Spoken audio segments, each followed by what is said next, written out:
सर्वप्रथम सर्वांना श्री स्वामी समर्थ. स्वामी महाराजांच्या कृपेने तुमच्या सर्व चांगल्या इच्छा पूर्ण होत ही स्वामींचरणी प्रार्थना करते आणि आजच्या व्हिडिओला सुरुवात करते. आई जेव्हा दिवसभरात अशी कामं करते तिच्या मुलांची खऱ्या अर्थाने प्रगती सुरू होत असते. आपण महिला दिवस रात्र आपल्या लेकरा बाळांसाठी अगदी हुबच्या हुब असतो. बघा, काही वेळा खूप दमायला होतं, थकायला होतं, पण आपल्या मुलांना बघून आईला 10 हत्तीचं बळ येत असतं. ही गोष्ट काही खोटी नाही, सर्व महिलांना पटलीच असेल. आपण कितीही दमलेलं असू दे, कितीही त्रास असू दे, आईला मुलांची तोंड बघून ती पुन्हा नव्याने रोज नव्याने बळाने उभी राहत असते. प्रत्येक आईचं हेच म्हणणं असेल की आपण मुलांना बघितलं की लगेच आपण उभं राहतो, 10 हत्तींचं बळ आपल्याला येत असतं. बघा, बाळाला जन्म देते आई तेव्हा कितीही वेदना होऊ दे, बाळाला बघताच त्याचा स्पर्श होतात तिच्या वेदनांचं रूपांतर आनंदात, जगाच्या सर्वात मोठ्या आनंदात, सुखात होत असतं. मुलांची 100% प्रगती आईची 1000% प्रगती असते. आपली मुलं जेवली की तिचं पोट भरत असतं, मुलं आनंदी झाली, हसली की ती हसत असते. मुलांना रडू आलं, दुःख झालं तर ती रडत असते, अंतःकरणातून रडते. मुलांचं सर्व दुःख सुख हे आईशी जोडलेलं आहे. आई या शब्दातच संपूर्ण विश्व सामावलेलं आहे. म्हणून महिलांनो, आई जेव्हा दिवसभरात अशी कामं करते तिच्या मुलांची प्रगती खऱ्या अर्थाने सुरू होत असते. प्रत्येक आईच्या दिवसभराच्या कामातच आपल्या मुलांची प्रगती लपलेली असते. मुलं धनवान होतात, श्रीमंत होतात, ऐश्वर्यात जगतात आणि राजेशाही थाटात राहतात. जर आईने दिवसभरात अशी कामं केली तर पहिलं काम खूप महत्त्वाचं आहे. प्रत्येक आईने सकाळी उठताच आपल्या देवांचं, जन्मदात्यांचं आपल्याला स्मरण करायचं आहे, आभार मानायचे आहे. आपले दोन्ही हात महिलांनो, जेव्हा तुम्ही उठाल ना सकाळी सकाळी, आपण झोपेतून जागं होतो, मग पहाटे उठा, 7-8 वाजता उठत असाल तुम्ही, जेवढं लवकर उठाल ना आपली मुलंसुद्धा आपलं बघूनच वागत असतात. आई जेव्हा उठते सकाळी तिच्या पाठोपाठ लेकरंसुद्धा उठत असतात. बघा, आई शेजारी नसली, लहान लेकरं असू दे मोठी, आई नसली की आपोआप उठायला लागतात. म्हणून जर असं लवकर उठायचं आहे आणि सकाळी उठाच आपल्या देवांचे, तुम्ही ज्या इष्टदेवतांना मानतात आणि आपल्या जन्म देणाऱ्यांचे आपल्याला आभार मानायचे आहे. दोन्ही हात एकत्र जोडून आपला अर्धचंद्र बघायला सुरुवात करायचा आहे. लक्ष्मी नारायणाला तुमची प्रार्थना करून मग जमिनीवर आपलं पाऊल ठेवायचं आहे. आपली मुलं आपल्याला बघून मुलांना सुद्धा तसंच दिसलं की आपली मुलं साहजिक तसेच करायला लागतात, तशीच वागायला लागतात आणि तशीच संस्कारी बनतात. सकाळी सकाळी देवांचे, जन्मदात्यांचे नाव मुलांनी घेतलं तर त्यांच्या मुखात खरोखर 100% त्यांच्या मुखात आणि त्यांच्या अंगी सरस्वती वसते आणि लक्ष्मी त्यांच्या आयुष्यात नांदते. यामुळे मुलांचा संपूर्ण दिवस, संपूर्ण आयुष्य यशस्वी बनत असते. या छोट्या छोट्या गोष्टीतून मोठमोठी प्रगती मुलांना कायम मिळत असते. त्याचबरोबर दुसरी गोष्ट म्हणजे प्रत्येक आईने जेव्हा आपण आपल्या लेकरा बाळांसाठी, कुटुंबासाठी पोळी भाकरी आपण करत असतो, अन्न शिजवतो, तेव्हा प्रथम आपण तवा जेव्हा ठेवतो चुलीवर, गॅसवर जेव्हा तवा ठेवतो, 2-4 थेंब दूध आपण शिंपडून द्यायचं आहे. दुधाचे शिंतोडे तव्यावर द्यायचे आहे. यामुळे छोट्या छोट्या गोष्टी असतात, यातच सुख लपलेलं असतं. यामुळे घरात आजारपण येत नाही आणि अन्नाला देवी अन्नपूर्णेचा आशीर्वाद मिळतो. घरात धनधान्याचा साठा वाढतो. साहजिक आहे, लक्ष्मी नांदते, बरकत येते आणि मुलांची प्रगती होत असते. तिसरी गोष्ट म्हणजे रोज आपल्या मुलांच्या आहारात गाईच्या तुपाचा वापर जरूर करा. महिलांनो, चमचाभर तुपाचा वापर केला ना तुम्ही चालेल. यामुळे गाईच्या तुपाचा परिणाम आपल्या मुलांच्या बुद्धीवर होत असतो. मेंदू तीक्ष्ण होतो, शांत राहतो. तुपामुळे तेज येतं, स्मृती आणि मेधा उत्पन्न होते. म्हणून मुलांना रोज थोडे का होईना गाईचं तूप जरूर द्या. तुम्ही म्हशीचं वापरत असाल पण मुलांच्या आहारात जास्त नाही, किमान चमचाभर तुपाचा, गाईच्या तुपाचा आहारात जरूर समावेश करा. त्याचबरोबर मंगळवार, शुक्रवार आपल्या कुलदेवीला आपण जेव्हा अभिषेक करत असाल महिलांनो, आणि करा नसल करत आजपर्यंत तर नक्की करा.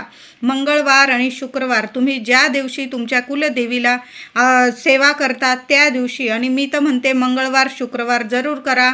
आपल्या कुलदेवीला अभिषेक करताना सुद्धा जे तुम्ही पंचामृत बनवत असाल, पंचामृत बनवायला सुरुवात करा.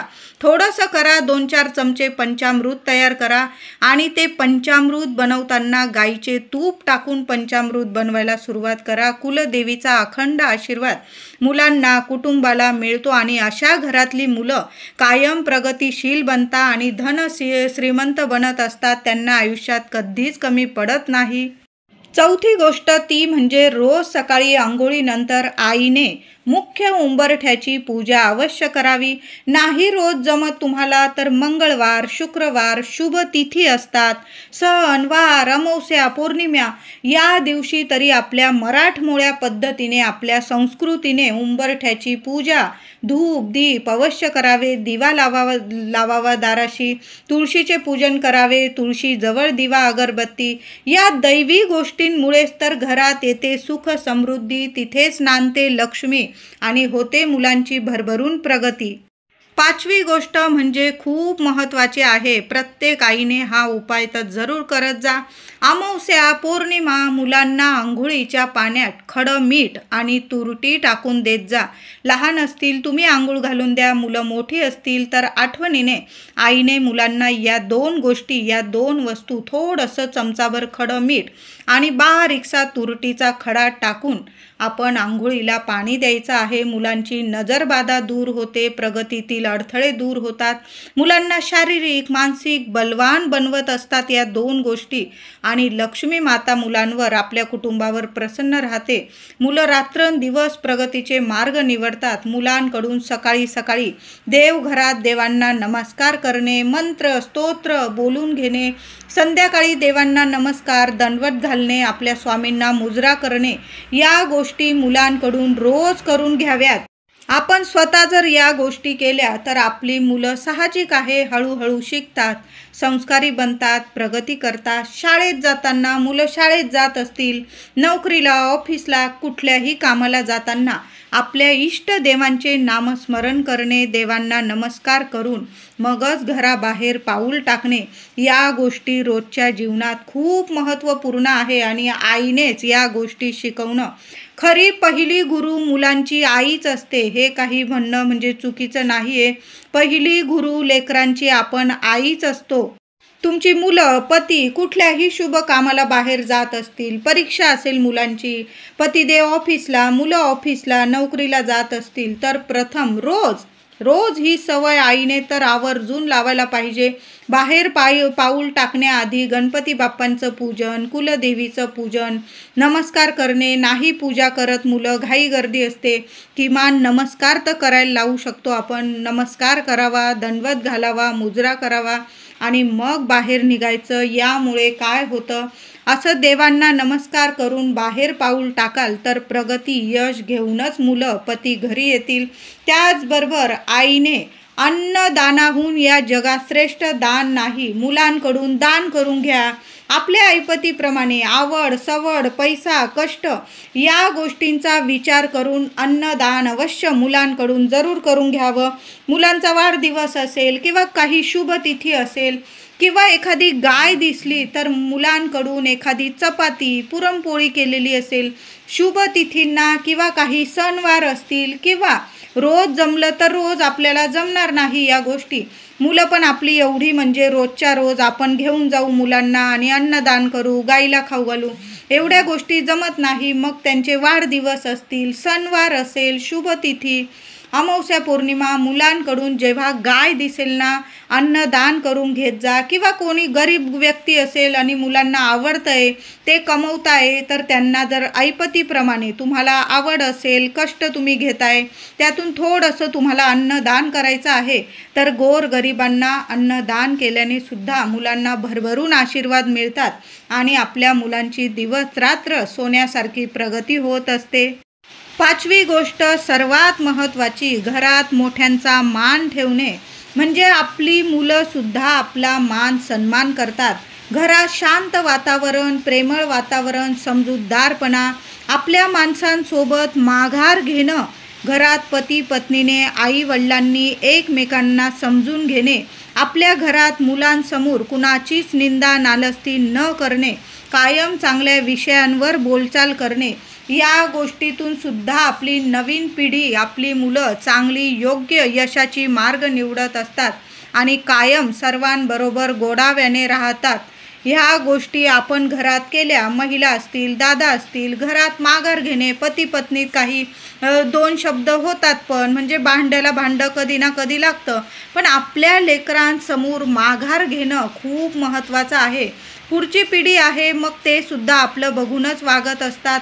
म्हणून घरातलं वातावरण इतकं शांत आणि प्रसन्न असेल तर मुलंसुद्धा अशा शांत वातावरणात संस्कारी बनतात आणि पुढची नवीन पिढी अगदी आनंदाने आपली प्रगतीचे मार्ग निवडत असतात. आपल्या घरातलं वातावरण जर हसतं, खेळतं, गोडाव्याचं असेल ना, तर मुलंसुद्धा कायम सर्वांबरोबर गोडाव्याने राहिल्याने त्यांच्या मुखात सुद्धा सरस्वती नांदते. जिथे सरस्वती तिथेच नांदते लक्ष्मी आणि होते मुलांची प्रगती. 7वी गोष्ट म्हणजे मुलं, पती जेव्हा सकाळी शाळेत किंवा ऑफिसला जात असतील, कुठल्याही कामाला बाहेर जात असतील, त्यांना कपाळी कुंकवाचा टिळा किंवा हळदीचा, अष्टगंधाचा, तुमच्याकडं केशर असेल, केशर भिजवून त्या केशरचा म्हणजे तुमच्याकडं जे असेल ना, कुंकू, हळद, अष्टगंध, केशर किंवा आपल्या कुलदेवीला आपण कुंकुमार्चन करतो, ते कुंकुमार्चनचं कुंकू नेहमी एखाद्या डबीत साठवून ठेवावं. कुठल्याही कामाला, शाळेत, ऑफिसला जात असतील घरातली व्यक्ती, त्यांना तो टिळा जरूर लावावा. यामुळे कपाळी कुंकू लावून किंवा टिळा लावून बाहेर पाठवणे, यामुळे प्रगतीचे मार्ग मिळतात, अडचणी दूर होतात. 8वी गोष्ट खूप महत्त्वाची म्हणजे मुलं असतील, पती बाहेर जातात ऑफिसला, शाळेत, तेव्हा आईने किंवा पत्नीने घरातील व्यक्ती बाहेर शाळेत, कॉलेज, ऑफिसला गेल्यानंतर, कामानिमित्त बाहेर पडल्यानंतर थोडा वेळ शांत बसून राहा, देवांचे नामस्मरण करा, देवांची पूजा करा, मंत्र स्तोत्र बोला किंवा तुम्ही शांततेत तुम्ही ते जाओस्तोर अगदी दगदग पुरते, महिलांना मान्य आहे, कामं पुरतात आणि ते गेले की मग आपण घरातलं आवरत असतो, अगदी पसारा करून जाता आपली लेकरं, घर अगदी अस्तव्यस्त करून जातात. मग मुलं किंवा पती बाहेर गेलं की मग आपण घर स्वच्छ करत असतो, पण मुलं किंवा पती किंवा घरातली व्यक्ती बाहेर गेली कुठल्याही कामासाठी तर लगेच घराची आवराआवर करू नका. शांत बसा, एक किमान 15 मिनटं तरी शांत बसा. चहा घ्या, कॉफी घ्या, दूध घ्या, तुम्ही जे पेय पीत असाल ते शांत बसून 15 मिनटं तरी नक्की शांत बसायचं आहे. चहा कॉफी घ्या, शांततेत स्वतःसाठी 15-20 मिनटं द्या महिलांनो आणि नंतर आपली घरातली कामं आवरायची आहे. काही घरात महिला, घरातली मुलं, पती घराबाहेर पडतात, कामं आवरायला घेतात, असं करू नका चुकून सुद्धा, नाही तर मग मुलांच्या, पतीच्या कामावर, प्रगतीवर पाणी फिरत असतं, त्यांना अपयश मिळतं. म्हणून घरातली मुलं किंवा पती कामानिमित्त घराबाहेर गेल्यास थोडा वेळ शांत बसा, देवपूजा करा, मंत्र स्तोत्र पारायण तुम्ही पारायण करत असतात, या गोष्टी नक्की करा. या सेवेचा संपूर्ण परिणाम आपल्या मुलांच्या, घराच्या, पतीच्या प्रगतीवर पडतो आणि कुटुंबात आर्थिक भरभराटी होते आणि मुलाबाळांची भरभरून प्रगती होते आणि इथंच नांदते खरी लक्ष्मी. त्याचबरोबर महत्त्वाची गोष्ट म्हणजे वर्षातून एकदा सहकुटुंब, सहपरिवार कुलदेवीच्या दर्शनाला नक्कीच जावे. लांब असेल कुलदैवत तुमचं, किमान 5 वर्षातून एकदा तरी अवश्य जावे. यामुळे कुटुंबाला प्रगती आणि आपल्या देवी आईचं, आपल्या कुलदैवताचं आपल्याला कृपाछत्र, माया मिळत असते आणि आपल्या लेकरा बाळांवर कुठलंच कधी संकट येत नाही.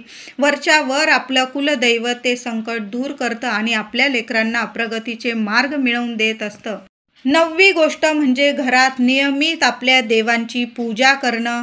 सकाळ संध्याकाळ आरती, कापूर जाळणे किंवा शुभ तिथी असतील, सण वार, या दिवशी आपल्या घरात कापूर जाळणे, आरती करणे, या गोष्टी ही तितक्याच महत्त्वाच्या आहेत, ज्यामुळे घराला, मुलांना लागलेली वाईट दृष्ट असेल, नकारात्मकता असेल, वाईट गोष्टी त्यांच्या पाठीमागे असतील, ज्यामुळे प्रगतीत अडीअडचणी येत असतील, त्या संपूर्ण नष्ट होतात आणि मुलांची खूप प्रगती होते.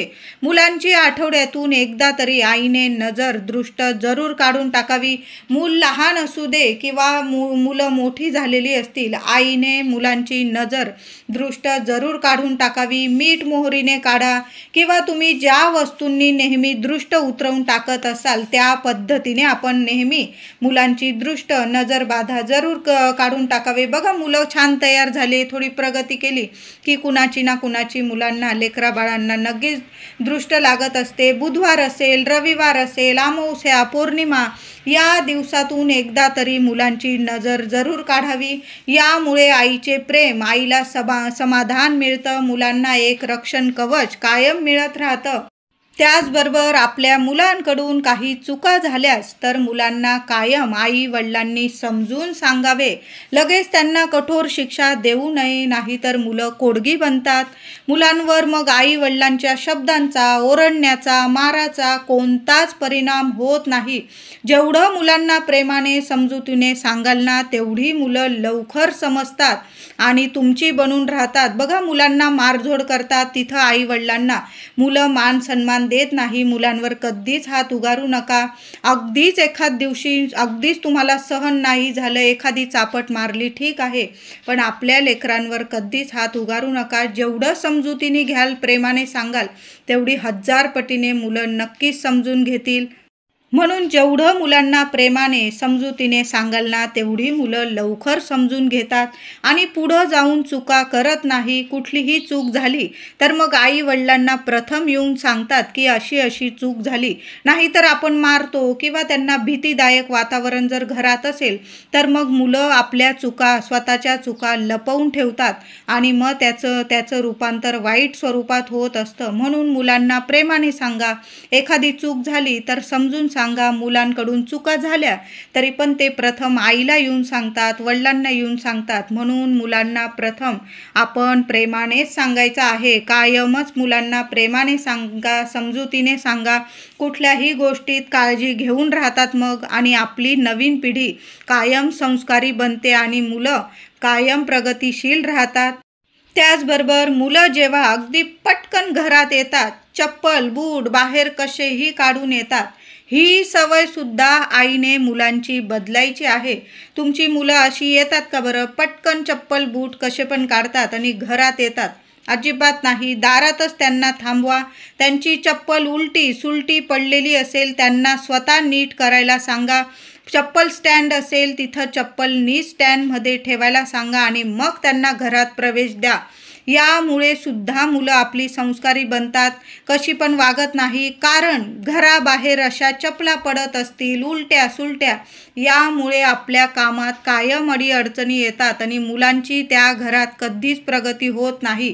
आपल्या दाराशी कधीच कशा पण चपला मुलांना किंवा आपण सुद्धा कधीच उलट्या सुलट्या किंवा कशा पण काढून येऊ नका. शांततेत घरात प्रवेश करताना महिलांनी जर आपण काळजी घेतली, आपली मुलं, पती, घरातली प्रत्येक व्यक्ती नक्कीच काळजीपूर्वक येत असते. आपल्या चपल्या स्टँडमध्ये ठेवायच्या, मुलंसुद्धा स्टँडमध्ये ठेवतील. प्रथम आपण जे पाय पुसणं टाकलेलं असेल, काहीतरी सेकंद आपण त्या पाय पुसण्याला आपले पाय पुसावे आणि मग घरात प्रवेश करायचा आहे. घरातून बाहेर पडताना पण देवांचं नामस्मरण करा, बाहेर पडा. घरात येताना, बाहेरून घरात येताना सुद्धा चप्पल नीट ठेवायची आहे. घराबाहेर अस्तव्यस्त चपला पडलेल्या असतील, तिथं कधीच प्रगती होत नाही आणि तिथं लक्ष्मी टिकत नाही. म्हणून चप्पल सुद्धा आपण नीट ठेवा. घरात येताना पाय पुसण्यावर एक काही सेकंद पाय पुसा. आपली मुलं सुद्धा आपलं बघूनच वागत असतात. या गोष्टींची काळजी आपण आईंनीच घ्यायची आहे. 9वी आणि महत्त्वाची गोष्ट म्हणजे घरामध्ये श्री स्वामी चरित्र सारामृताचे पारायण, गुरुचरित्रांचे पारायण, श्री दुर्गा सप्तशतीचे पारायण, मंत्र स्तोत्र, आपण ज्या देवी देवतांना मानतात पूजतात त्यांचे मंत्र स्तोत्र पारायण आपल्या वास्तूत होणं खूप महत्त्वाचं आहे. यामुळे घरातील अशांतता नकारात्मकता निघून जाते आणि प्रसन्नता येते, शांतता येते. देवी आईचा कायम अखंड आशीर्वाद कुटुंबावर राहतो. कुटुंबातील व्यक्तींचे मन शांत प्रसन्न शुद्ध होत असते आणि अशा घरात कायम प्रगती होते. 11वी गोष्ट आणि सर्वात महत्त्वाची गोष्ट म्हणजे दररोज किंवा मंगळवारी संकष्ट चतुर्थीला शुभ तिथींना शुभ वाराला घरात गणपती बाप्पांची सेवा सर्वांनी करावी. मुलांकडून बाप्पाला 21 दुर्वा गणपतीला आईने जरूर वाहून घ्याव्या. गणपती अथर्वशीर्ष गणपती स्तोत्र मुलांकडून जरूर पठण करून घेत जा. महिलांनो, मुलं लहान आहे, तोडकं मोडकं कसंही बोलू द्या, गणपती बाप्पा रिद्धी सिद्धी बुद्धीचे देवता आहे. मुलांना यश मिळवून देतील, प्रगती मिळवून देतील. म्हणून मुलांकडून गणपतीची सेवा होणं खूप महत्त्वाचं आहे. महिलांनो, प्रत्येक आईने आपल्या लेकरांकडून संकष्ट चतुर्थी असू द्या, मंगळवार असू द्या, शुभ तिथी असेल, मुलांकडून 21 दुर्वा गणपतीला चढवून घ्याव्या, अर्पण करून घ्याव्या. मुलांकडून अथर्वशीर्ष गणपती स्तोत्र तोडक्या मोडक्या शब्दात का होईना आपल्या लेकरांकडून जरूर बोलून घ्याव्या. आपली मुलं खूप संस्कारी बनतात.